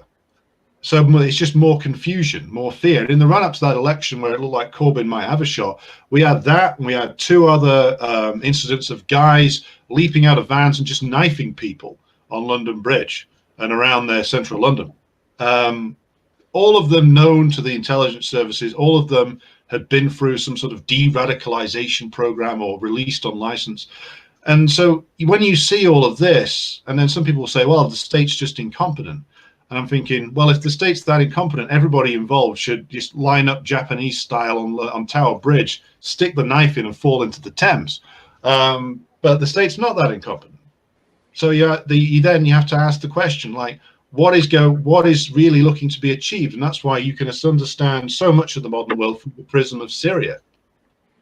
Which is why they all got so mad when WikiLeaks released documents about it, when Tulsi Gabbard went there and met with Assad, when people report on what was actually going on, which is that they're funding supposed anarchists or Marxist-Leninists in the form of the YPG, ISIS, al-Nusra, they're in bed with Erdogan and various others, and it's all creating chaos. And apparently, if you just look at it, there is no real objective there, supposedly. But if you flip it and look at it on the other end, the objective is the chaos. If you can't win, you can create a situation where the other side cannot. And that's the only objective. And if you've already got all the power, then it doesn't matter if you've just got a bit of chaos. In fact, it can be very profitable. So you said that, if I'd have said that 10 years ago, I myself would have committed myself to an insane asylum because I'd have thought that was crazy shit. But you can't deny the evidence of your own eyes. I mean, we could bring it back to, the trial of Julian Assange, the attempt to break Chelsea Manning, the attempt to break various other whistleblowers. It's because they shone that light on the dark corner, which is that not only do the rulers not give a fuck about you, not only are they in charge of a system which is spinning out of control, they themselves don't know what the fuck they're doing some of the time. They're told to retreat. I'll finish on this point on the pandemic thing. Boris Johnson is handed a piece of paper by his scientific advisor and say, if you do this, the numbers will go down and you can have a good week in the press next week. And because he's a moron and he's very lazy and he doesn't know what the fuck he's doing, he thinks, well, that sounds good, signs it. Result, more of what the interests truly in play here actually want. Now, that's not a matter of conspiracy. That's a matter of, to my mind, class power exercising itself. Who is the guy that speaks in the Prime Minister's ear? Who is the guy who actually writes the policy paper that goes before, not Joe Biden, Kamala Harris? Because certainly she's not making decisions, or she's not thinking about them. So the chaos is the point. But to get that across to people is a difficult task, because we all brought up with a bunch of myths in our minds about, well, maybe the people in charge are corrupt, or maybe the people in charge are stupid and short-sighted, or maybe even just flat out evil, but surely they don't want chaos. And no, the last 40 years of capitalist development have shown us that chaos makes a lot of money. It makes an awful lot of money for an increasingly small number of people. And as long as it continues to do that, chaos is just fine. Yeah, that's a very good point. I think they thrive on the chaos and fear. Like, they want everybody to be afraid. The more afraid you are, the more shit you'll buy. That's actually the way I describe the election to people here in the U.S., because I don't support any of the major parties, or most of the minor parties for that matter. But the way that I described it to my friends who still buy the two-party paradigm is, well, both sides are wrong. Like, to support democracy, you have to support someone who's an open fascist. But to ignore democracy and support the propaganda efforts, you have to support someone who's an open fascist. So no matter what side you pick in that argument, you're still just furthering the goals of the intelligence communities by bringing in a new era of authoritarianism. And when you put it to people like that, most times they just go, well, so what do we do? And just have no ability to process it. Do you think that there's a lot like that in the UK too? Or is that just a strange US phenomenon? No, this is more than just the US. The US, because it's the capitalist hyperpower, it sets the trend for everybody else. So it sets the trend for us here because our ruling class really want to be American and are quite embarrassing about it. the French sit to get the same thing is going on there. Macron is no different to a sort of lab-grown neoliberal that you would find in a think tank in Washington or London. In fact, that's why he's there. And he's got political problems, and he's got a tight, what looks to be a very tight election coming up with challengers from, in terms of Mélenchon from the left and Le Pen from the right. So he's trying to get out ahead of it by extending lockdowns so he can chase the yellow vests off the streets or have them arrested more easily. And now he's doing this thing where he's saying, oh, look, there's whole areas of the country where the Muslim population's disregarded the state. We need to do something about that. To which I can only respond was like, no, there's whole areas of the country where the French state left it to rot deliberately, quite deliberately, same way the British state does, because they were all brought over there for you to exploit an industry. The industry's gone. You've just left them in a corner rotting, and now you see political expediency in saying, "Hey, look over there. There's some bad shit happening." It's like, yeah, there is, but it's on you. You're the president of the fucking republic. You're the one who exercises the power in the situation, not some idiot imam declaring himself the Caliph of Calais or something. It's the one of the things you notice about the neoliberal era is that all the politicians don't want to admit they have any power. You see this with whereas someone I follow on Twitter, she goes by the name of Sticky Shoe at the moment, even though she's been banned multiple times. She has an analysis of the squad, which is quite useful, which is saying, if you look at like AOC or Ilhan Omar, they'll never admit they have any power, even though they're sitting members of Congress. A sitting member of Congress or a member of the British Parliament or let alone a French president has power that they could exercise, but that would mean taking a risk which would put the bank accounts, their reputations, or even their liberty in jeopardy. So they're not going to do that. They're going to pretend that they don't have power, and they're going to pretend that, you know, all these things just happen to them. So that's what Macron's doing right now. He's denying his own power. But they'll tweet about it. They can tweet about it. Somebody should do something about this. Yeah. Why hasn't anything been done about this? You dumb fuck. Letters. You're in the position to do something about it. Yeah, they're awful. Exactly. And that's neoliberal governance 101. Oh, isn't that terrible? You used to get this. I mean, in my previous occupation, I used to have to barter with city councillors who, I don't know what they're like in the States, but here they're sort of one level below a jellyfish in terms of intelligence and solidity. Most of the time I was on this local radio station, this is quite a few years ago, when I was actually running for Parliament. I didn't win, by the way. Otherwise, this would be a much bigger budget operation. And I was talking to this councillor, and she was an honest enough woman. She was actually from a working class community. She wanted to do her best for it. But she'd been sucked into a world whereby she'd been told by every scumbag who ran the Manchester sort of party machine operation, no, you can't do that. You can't possibly do that. You can't possibly do that. What you can do is, well, we can give you a new recycling bin to be opened sometime in the early 2020s. Now, I'm not even exaggerating. That is literally what they offer people. And so she was a relatively new elected councillor, and she'd already been disempowered by the machine telling her over and over again, you can't do anything. And if you believe in that, then you would automatically just become you either descend into corruption or you just become a stooge. And it's this disclaiming of political power. It's like the French president claiming he has no writ running into areas of Paris. It's like, no, you do. You just don't give a shit until it's ready for political exploitation. It's people saying, oh, Angela Merkel had an awakening and wanted to welcome 1 million Syrians into Germany. It's like, no, the German capitalist class wanted a few 100,000 cheap laborers to break down German unions' collective agreements. That's not me making that up. That's what they said. And that's what they've got. And so suddenly you're going to ask me to believe that a lifelong career politician who came through the West German /CIA governmental system is going to wake up one morning and think, all those people who me and my American employer have destroyed their home and forced into being on the run, I now feel so greatly about them, I will welcome them into my country so they can all work as Uber Eats delivery drivers because I am so charitable. No.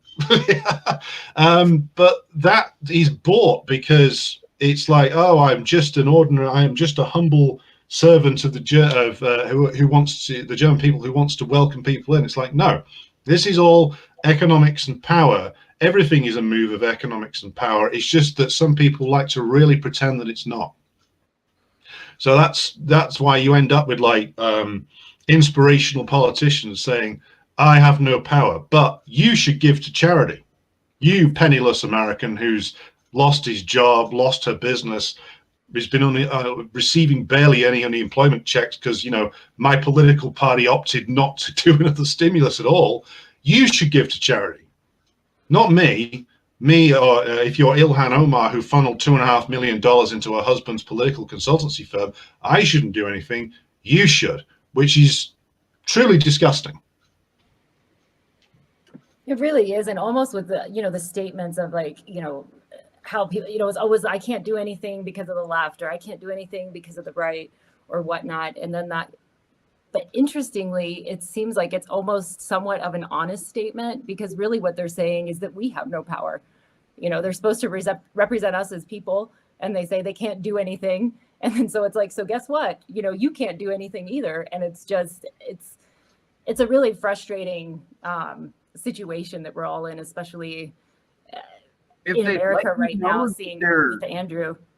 If they let you know that they're essentially, you know, just keeping a seat warm for the oligarchy, it makes it a little bit more difficult, I guess, in theory, to attack them for the choices that they make as Congress critters.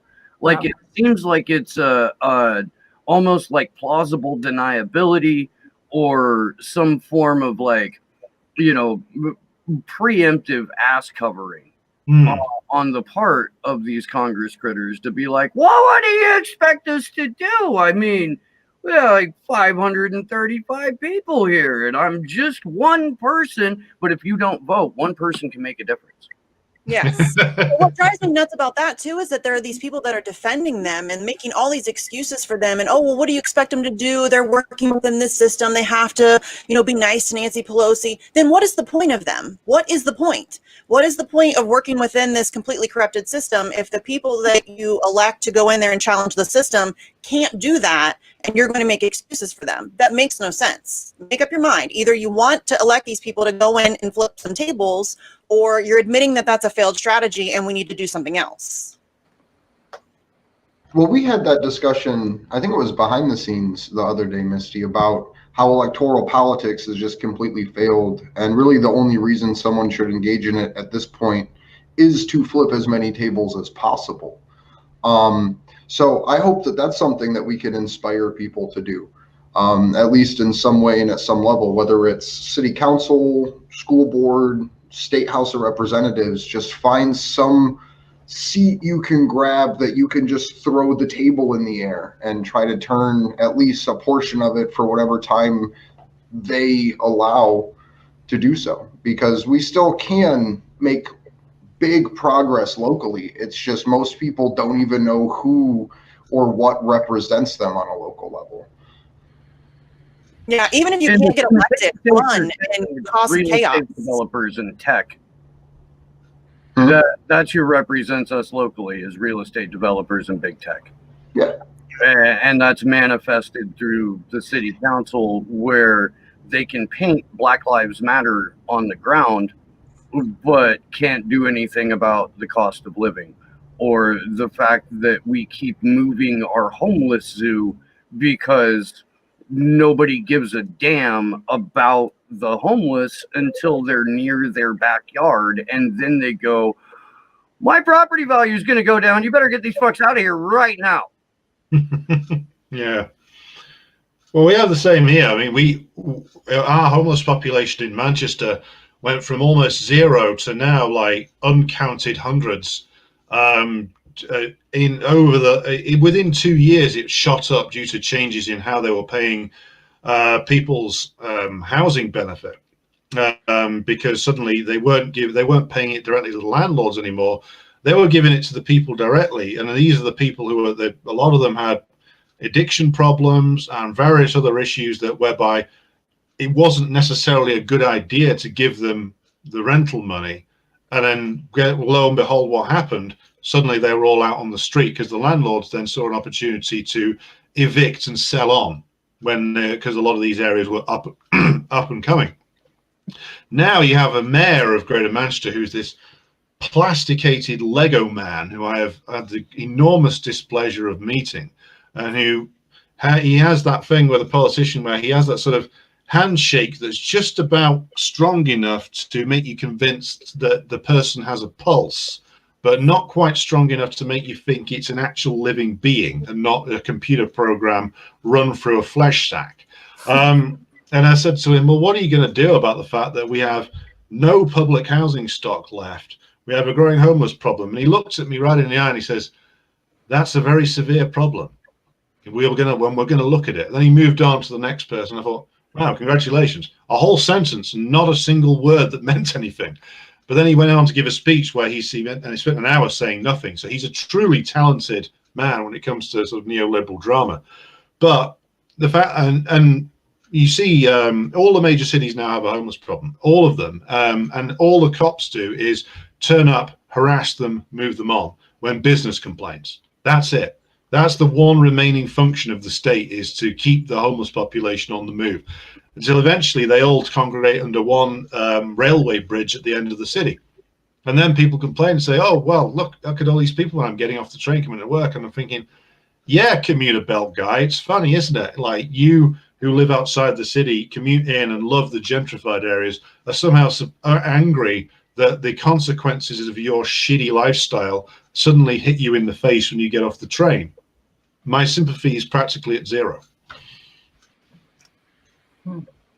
Yeah, I don't know, man. I try to maintain like a small amount of sympathy in general, just because I know that largely the populace isn't doing what they're doing because they want to, but because they've been programmed to, like for decades been programmed to.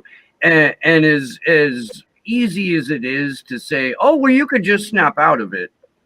No, it really requires a commitment to becoming an entirely different person, because the person that you are when you're under the influence of propaganda is definitely not the person that you are once you get rid of that.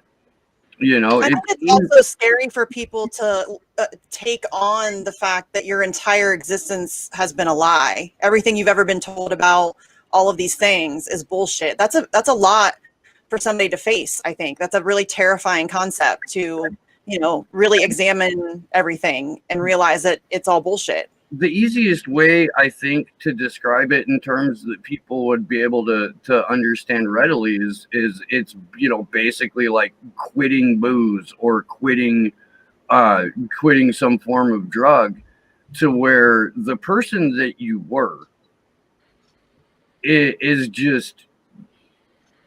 the person that you were while you were on XYZ, not the person who you are, not what your actuated potentiality can be, but what you were when you were under the influence of this particular substance.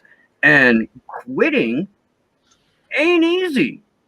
It's not. Like, it takes a lot of shit before you can be like, okay, I'm going to put this down forever now. You know, well, and it's also difficult to quit when it's in your face 24 hours a day. I mean, every doctor's office you walk into, every airport you walk into, CNN and Fox News are plastered everywhere. I mean, you're getting bombarded by propaganda from all angles. I mean, advertisements, TV, stuff you hear on the radio, movies, all of it is propaganda. And so it's really difficult to, you know, separate yourself from that and really look into what is reality and keep yourself from being influenced by all of those, you know, areas of propaganda that are being tossed your way every day. I think a big part of it is how you view the world, like the perspective you put on the things that you see.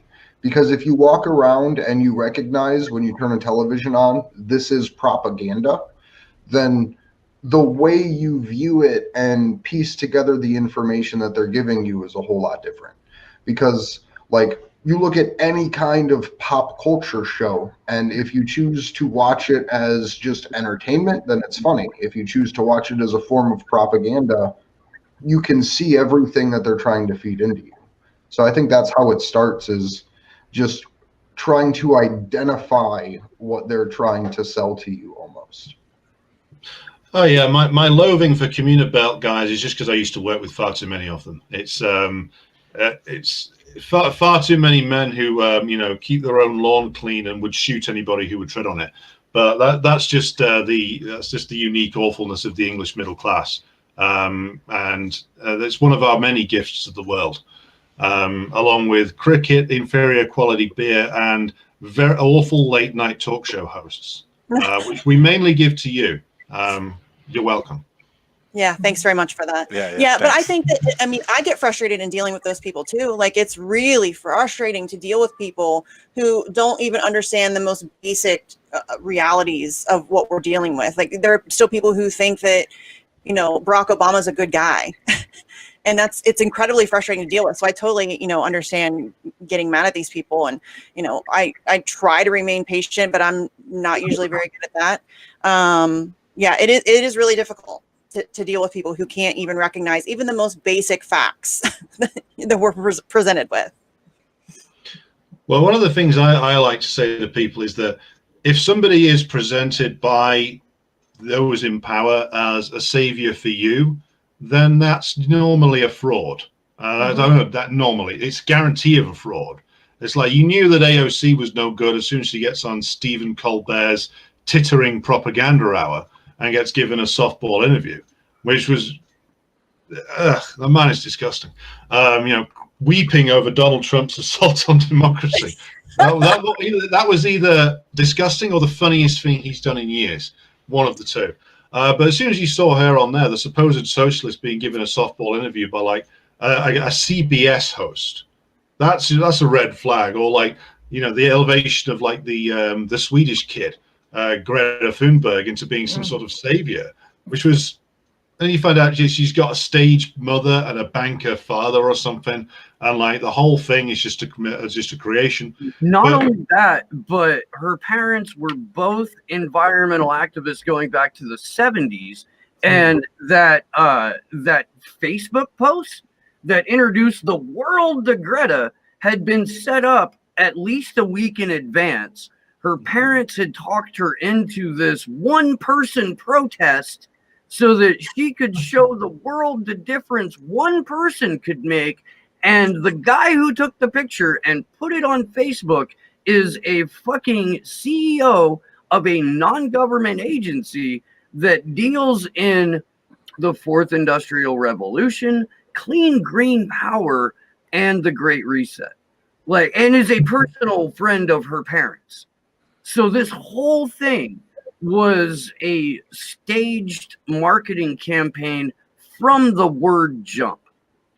Yeah, and that reminded me, actually, we started off talking about the Free Assange protesters in London getting arrested. Well, guess who never got arrested, or not for any length of time? It was Extinction Rebellion. Yeah.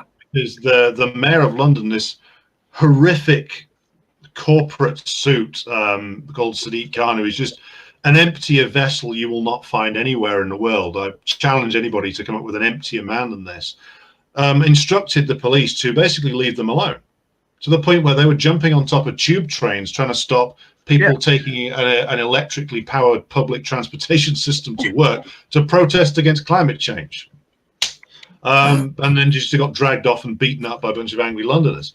But then the fact that you can see what's permitted and what's not just by looking at those two protests. The Free Assange protest gets arrested. A bunch of corporate paid dancers in the street get to disrupt everybody's commutes in and out of work and get lauded in the press. So yeah, I think that a pretty good rule of thumb is if they get positive press attention, be very skeptical. Yeah, and also one of the things I'm glad actually it is coming more into the light is the role of the NGO industrial complex in legitimizing the current system, because that's something that I remember even just 15 years ago nobody really was talking about at all, and then these days it's becoming more and more obvious just what that's there to do. But even when I was like at university, like people would say, "Oh, I want to go and work for this NGO in Africa," you know, the nation of Africa. But then you'd check back in on these people's Facebook feeds when I was still on Facebook, and you'd say, "Oh shit, that girl I used to date has been in all these coup zones working for NGOs. It's funny how trouble seems to follow her around." And then you think about, oh shit, all these people work for like horrendous like human rights organizations, and here's a picture of them with Ken Roth, and it all starts to make a lot more sense. But like in the past, that wasn't paid any attention to at all. But they are a crucial part of the legitimation process, with the illusion of difference. If you'd like to find more about, if you'd like to find out more about the NGO industrial complex, tune into Slow News Day tomorrow at 10 a.m. Pacific, 1 p.m. Eastern, because Corey Morningstar will be on the program. Brains will be broken. Yes. That's an excellent plugmanship there, Steve. That was really good, I Steve. fucked it up Nice. too. I did. God damn it. I'm. We'll fix it in post-production, Steve. Don't worry. No, we won't. No, we won't. We'll fix it in post. Yeah, I ain't got time for that shit. But yeah, I think it's a good rule of thumb to be skeptical of everybody, but definitely people who are getting positive press attention. I mean, when you have AOC, you know, on the cover of Vogue and Rolling Stone and whatever the hell else. Yeah, I mean, come on, you guys. That should be a huge red flag to anybody who is, you know, genuine about working outside the system or fixing the broken system or whatever. It couldn't be more obvious. It really just couldn't. I don't know why people are still so hardcore standing for her. It's kind of beyond me, but you know, there it is. It's what we're feeling. Religion. It's learned helplessness. That energy that you would put into a faith-based system is gone into political identity. Yeah.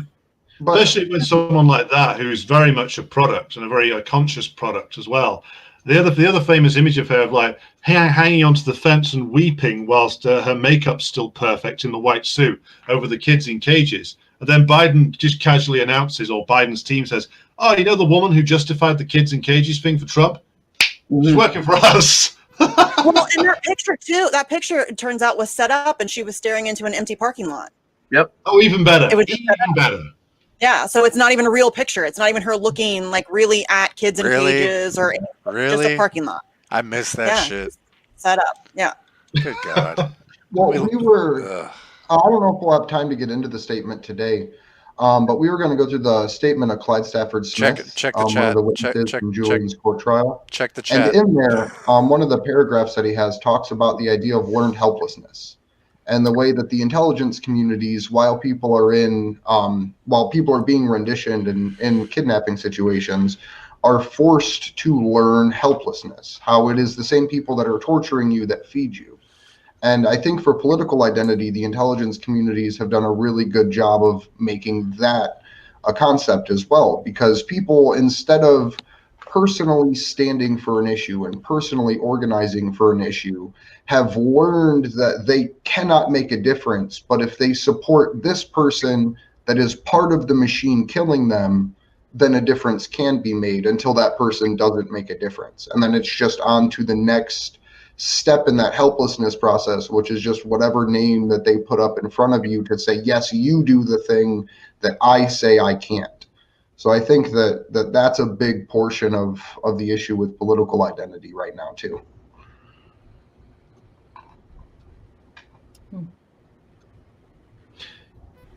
Dead air. Josh's gonna yell. I just did. I did it first. Yes. Yeah, but I think that that's probably accurate. I think that a lot of people think that they want somebody to save them. They want a hero. They want, this person that they can put all their problems on. And, people don't want to do the work a lot of the time. I think, actually changing our system is daunting. Like that's some heavy shit to deal with. And people don't want to do the work. They want to just be able to elect, to go vote and, push the button one time and then everything will be good again. It's so much easier than actually realizing that it's going to take a mass movement of concerted effort to do anything, to make anything better. It's so much easier to think that, oh, I'll just go vote for Bernie Sanders and things will be great again, you know, despite the fact that he has a horrible record and isn't really on your side. You know, and people will convince themselves that these people really care about them, that AOC is really, you know, working for you, that Bernie Sanders really gives a shit about you and your revolution. They don't. They do not. They are very. Donald Trump is really fighting the deep state, or right. you know, like while appointing John Bolton and while having Elliot Abrams run the global South or South America. You know, it's not. I don't know if it's learned helplessness, but it's a mass delusion. Well, I think you have people, right, with being able to accept two competing thoughts in their heads yet at the same time. You know, I'm absolutely powerless, but yet I'm the most important thing in the world. Nothing matters more. I can do whatever I want. I just have to dream big. I just have to think positive thoughts, you know, and everything's going to be fine. And I think that, like, when you have, I've been really wondering about it, like what that does to the psyche. You know, it can't be, I mean, you almost must develop some type of, you know, kind of like almost a mental illness or something from this constant propaganda. And then also you're being told, you know, that the system's so great and you just vote here and you do this, you know, but then around you see things not working that way. And I think that people then think, oh, well, there must be something wrong with me. That's actually a really good point, because and also, you know, the whole I'm so important, I can do whatever I want, I can achieve whatever I want. And then when those people do not achieve because the system is stacked against them, then there's this whole sense of I'm a failure, I fucked it up, it's my fault. You know, you got to go and spend $50 on a self-help book and a 500 edition YouTube self-actualization class delivered to you by some guy who used to probably do guru stuff with Jeffrey Epstein. The thing that strikes me about, like, the question of, like, the question for me, because I used to do a lot of negotiating of trade union work with employers, and one of the things that always struck me is that there is at a certain point, whether you're in any kind of elected position, where those in power actually show their teeth to you, i.e., at this point you are not supposed to cross. And when you look at, like, especially because I come out of the trade union world, a lot of my examples are from there. But you look at, like, British trade unionism, the overwhelming amount of, like, British trade union leaders all end up with official titles as either MPs or lords or barons or earls, which is just literally a union baron. The one who never did was the old miners' union leader, a guy called Arthur Scargill, who, for whatever the flaws in that man's politics, the thing he did, which the British ruling class had to break him for, was that he dared to actually take seriously the wishes and desires of his members, which is something that they cannot allow, because the British ruling class will incorporate almost anybody into their structure. The trade unions got incorporated very early on, in fact, as early as probably the 1860s, and certainly from the 1900s when the Labour Party was formed. They were part of the machine that could be relied upon to then discipline the workers rather than represent them. Scargill dared to do the opposite, which is when the Labour government threatened to close pits down and ruin communities, which are still ruined 40 years later. He actually led the men in a revolt against his own union leaders and started winning. And then of course they elected him as leader, and then you get the 84 to 85 miners' strike. Now, that wasn't lost because the government was vicious, or Maggie Thatcher was a bastard, or even that Neil Kinnock, the guy who Joe Biden plagiarized, was a treacherous snake who should have been nailed to a tree a long time ago. It was that the other unions all abandoned them because they'd reached the point where it was either the government was going to fall or the miners were going to fall. And then everybody had to make a choice. And the choice of the union hierarchies was, oh, fuck no, we're going to preserve our role as the managers of industrial conflict, as the managers of the working class on behalf of the ruling class. We're not going to go down the road that Scargill guy, where he's dared to back his own members, because everybody forgets in this country, the 84 to 85 miners' strike is one of the most misrepresented things in our history. That's why I talk about it so much. But it was started by the miners themselves. Their union leaders were gripped with indecision when the government basically said, we're going to fuck your industry, fuck your communities, and empty out all wealth from your areas. So you literally can never rise again. We will salt the earth to get revenge on you for humiliating us the last time around. And it was the men themselves in Scotland and Yorkshire and Wales who all just said, no, fuck off, we're walking out against the officials. And that Scargill went with them is the reason why he is still reviled and lived out the rest of his life. He was even reviled long after he'd lost office. And that's the point where what I mean about the system shows you its teeth, because he reached that point where it's like, okay, you've gone too far, get back in line, do your job, shut up, or we will make sure that you are ruined, which is the point that Julian Assange reached. It's the point that Chelsea Manning reached, which is we will allow a free press to say very unimportant things. Occasionally, we'll throw some clueless junior minister or hack or priest or whoever to the wolves and let them take the blame for something which is much bigger. But you start actually revealing the bullshit, all of the bullshit, not just some party or another's bullshit, then you are putting in danger the very real and significant profits and interests of the system, and therefore we will imprison you and break you to the point where we will never let you out again, because the British ruling class's first move is always to incorporate. That's the thing they do first.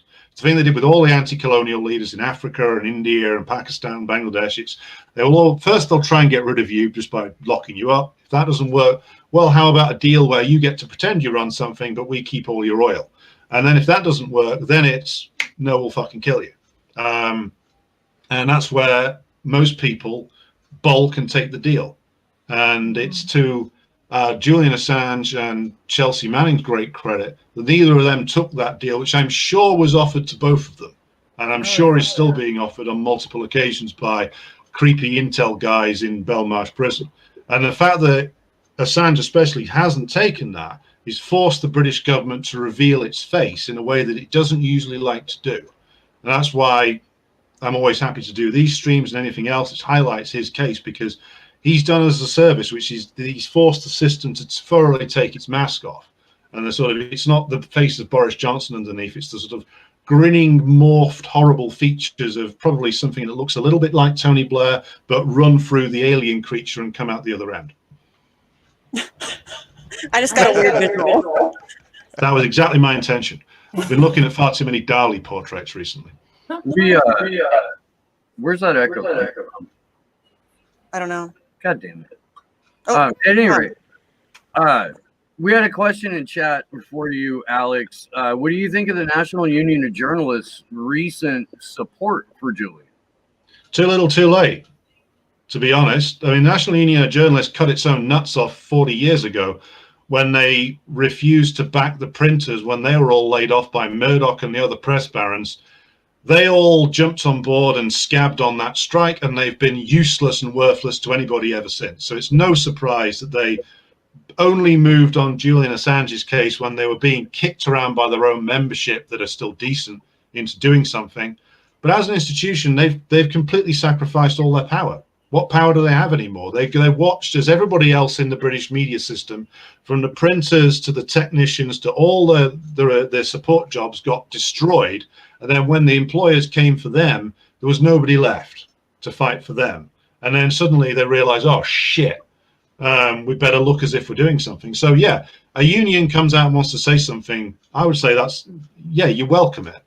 But we have to bear in mind who these people are. These are people who sold out everybody else over the course of half a century in the media industry. It used to be that the printers in this country could stop Murdoch publishing papers by just refusing to print them. That's why he had to break the print unions. Yeah. But the NUJ scabbed on all those strikes, and also is filled with people who are state assets. So they should be kept being hammered to put the case on their website. Their general secretary you should keep hammering whoever the hell it is these days, whatever speak your weight machine they've elected this week, to go on the radio and use whatever press pull he has to elevate the case, because to be blunt, that's his fucking job. If he's not doing that, then whatever 5 or 6 figures he's on, he's not earning it. But cannot trust these people. They're all looking for a job or a sinecure from the state. They're filled with state agents. Hammer them and get them to do the minimum, but no trust at all. In a sort of similar fashion, but on a much smaller scale because of the nature of the organization, the Movement for a People's Party is now about 200 days into not identifying, recognizing, or making Julian Assange and press freedom part of their platform. And the one guy who has consistently been trying to get them to speak on this was an organizer for them in New York. And they have effectively removed him from the Movement for a People's Party because he keeps asking them to speak out for Julian Assange. And there was like 2 days there where, after immense pressure on Twitter, MPP released like a line or two, and a couple of the merry little band of Rose Twitter fucking and Democrat Party also rans who spoke at the convention were bullied into saying a word or two about Julian Assange, but nobody's kept applying pressure to them except for like a handful of people.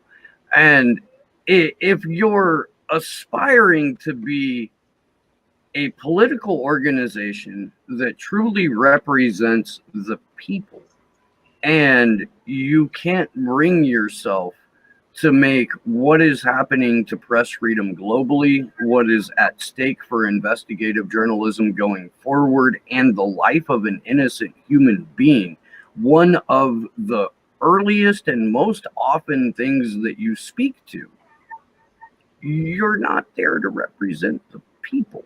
You're there to represent your own self-interests and egos and personal gain, and know that if you stick your neck out for press freedom, or if you stick your neck out for something like election integrity, you are painting a giant target on yourself. And most people aren't into doing that. Like, there's, I'm kind of fucking crazy, so it works for me. Yeah, and this is my alcohol substitute, so it works for me. So right. But then we've got Movement for a People's Party here now. They've popped up. I'm sorry. I've been trying for like 4 years to warn people. Yeah, well, the brand has shown up. I'm not quite sure what they're going to do. It seems like they're going to do something, but I can't quite sure what it is. But I know it'll be crap, because I've been involved in too many similar type organizations when I was younger that were launched in a barrage of publicity, and usually had people who were either in the Labour Party or aligned with it speaking at their foundation conference. There's a lot of news, a barrage of publicity. A lot of people sign up, and then it's, oh well, we better vote Labour this time. Which struck me as exactly what you were getting over there when they launched with the likes of Cornel West saying, oh well, we have to vote Democrat because Trump's so bad. I mean, at least like 5 or 6 of the speakers at that convention thing, were saying you should vote for Joe Biden as they're trying to launch this other party, and they're trying to convince people that the lesser of two evils is the way to go. And it was a very weird and bizarre situation, for sure. And the people that weren't advocating for Biden were largely advocating for Howie Hawkins, a somewhat sentient piece of wet cardboard that was elevated to the top of the Green Party ticket, not through his merit, but through a just mind-blowingly illegal process. I thought he was a decolorized Papa Smurf, but maybe I'm getting that wrong. Oh, I'm not going to be able to unsee that now.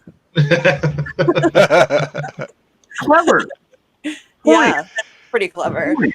But yeah, I find it super interesting that we have to beg people, especially journalists or independent media content creators or whatever, to even mention Julian Assange. And even then, it doesn't always work. I mean, when you have to beg people to mention, these are people who are consider themselves to be, news people. This is a historic court case, and they don't even want to talk about it. Like, even just covering it. I mean, don't even have to make your opinion known or whatever. But you would think that somebody who is in the news business would want to talk about a seriously historical court case on press freedom. It's bizarre. It's bizarre. I think that's to like Alex's point too, just about how. Oh wait, now I just forgot what I was going to say. Never mind. Go ahead, Andrew. I hate it when that happens. I need to. Brain fart. Oh, sorry. I thought Andrew had a question. I was just actually going to say we're approaching that 3 o'clock hour. So I wanted to give you a moment, Alex, for some final thoughts for where people can find you, and anything else you find important. And links in the description, yo. Just to conclude, as Steve said at the beginning, due to my new solo album launch, I am now trading under my own name. So if you just type in Alexander Davidson on Twitter, you can usually find me. Anybody else is an imposter. I'm the guy with no hair who's 6'6" and looks like he has an aggression problem. But I assure you, I am very calm most of the time. The exclamation marks on Twitter are just for effect. You can find me on there's a YouTube my YouTube channel you can find through the Twitter account. I do have I'm publishing at least a couple of articles a week on the Substack site now. I'm trying to do like 200-300 word pieces on subjects which might not be sort of the thing that people can understand most easily. So I'm trying to boil it down to essentials that people can pick up and take away with them. Much like the good old-fashioned tradition of British and American pamphleteers of the socialist and radical tradition. So I'm trying to get a little bit of that going on.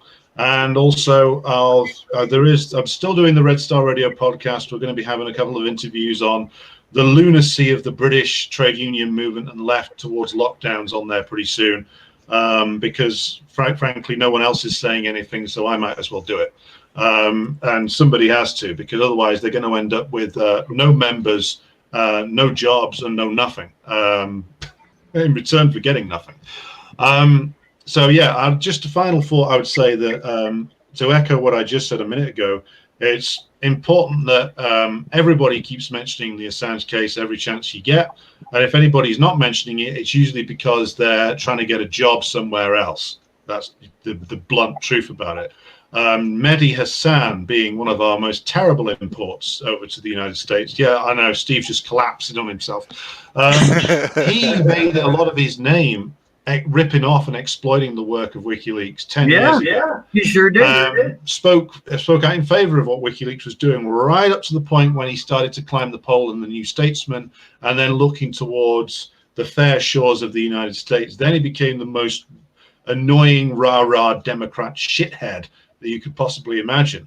So that's the kind of guy who, when you look at like somebody who's started making their name off the work WikiLeaks did and then turns on them and becomes a hack, it's because they're looking to shimmy up a greasy pole.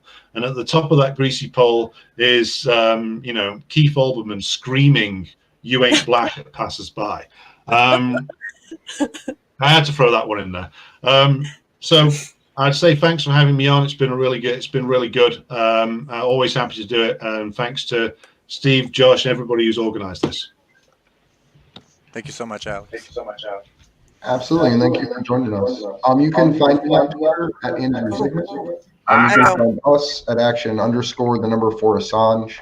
If you check out our website, action4assange.com, we do have tons of different call to actions up there that we're asking people to share and get involved in. And I just want to say thank you to all my co-hosts. I'm glad we could get all of us on one show again. Yeah, and sorry, go ahead. And I'm Kendra Christian. I want to say thank you so much to Alex. What a great conversation. And also, you are hilarious. This is very enjoyable. I told you. Thank you to all my co-hosts. This is great to all be together. That's really, it's rare that happens. So that's great. Thank you, Josh, Kimber. Hi to everybody in the chat. If you want to follow me on Twitter, you can follow me at edebs13. And if you want to follow Denver Action for Assange, that is at DNB Free JA. And I am Misty Winston. You can follow me on Twitter at Sarcasm Stardust. I also have another show on YouTube called Facts on the Ground that I co-host with my friend Jesse Zerwell. Like I mentioned at the top of the show, we just released another interview with independent writer and researcher Moss Robison about the Ukrainian American lobby group and how it affects and impacts our political system. And yeah, just thanks to everybody in the chat. You guys are amazing as always. And oh, I did also want to give out a shout out. I don't know if you guys can see it very well, but my painting that I got of Julian Assange is back there. It's kind of probably hard to see. But that was done by a really good friend of mine on Twitter. She's amazingly talented. You guys should go check her out. On Twitter, she is at artsy_Marxist. So go check out her Twitter page. She has a link to her art. I think she has like a pixel site or something where she sells her art, and prints of that painting are actually available if anybody's interested.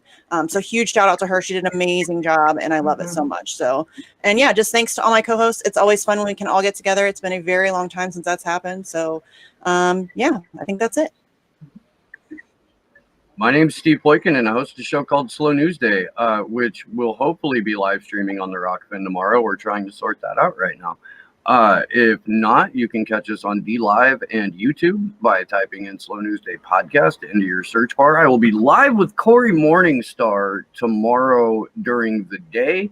Shortly after, for the Sunday afternoon, early evening stream, we will be joined by Allison Mason, who is part of the committee to defend Julian Assange.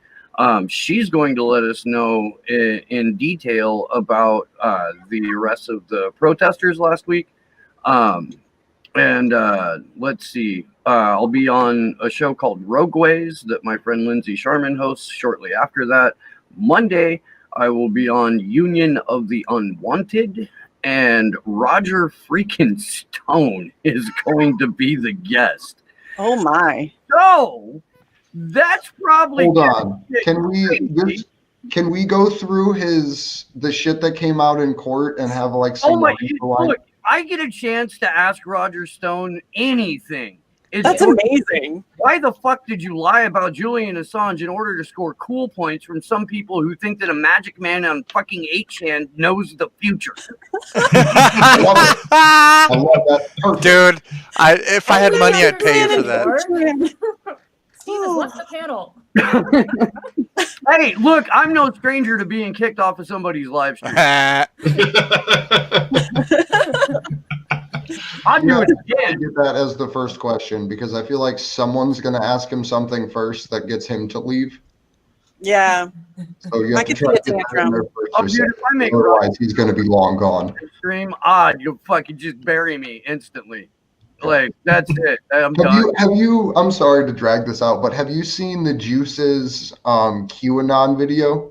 Yes, it's so Oh funny. my god, it's fucking hilarious. Oh. They do good stuff over there. Like 90% of the time, I find myself being like, oh fuck, that's good.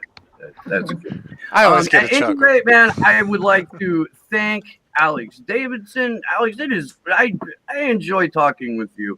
I do. We've had some fascinating conversations. You can go check those out on slownewsdayshow.com. The full archive is up on our brand new website. So Sleepy Josh busted ass on that. It looks great. Go check it out. And yeah, thank you to my co-hosts. And always Sleepy Josh on the ones and twos, holding everything down for us. Thank you to everyone watching right now. We love you guys. And we will catch you soon. Good luck to us all.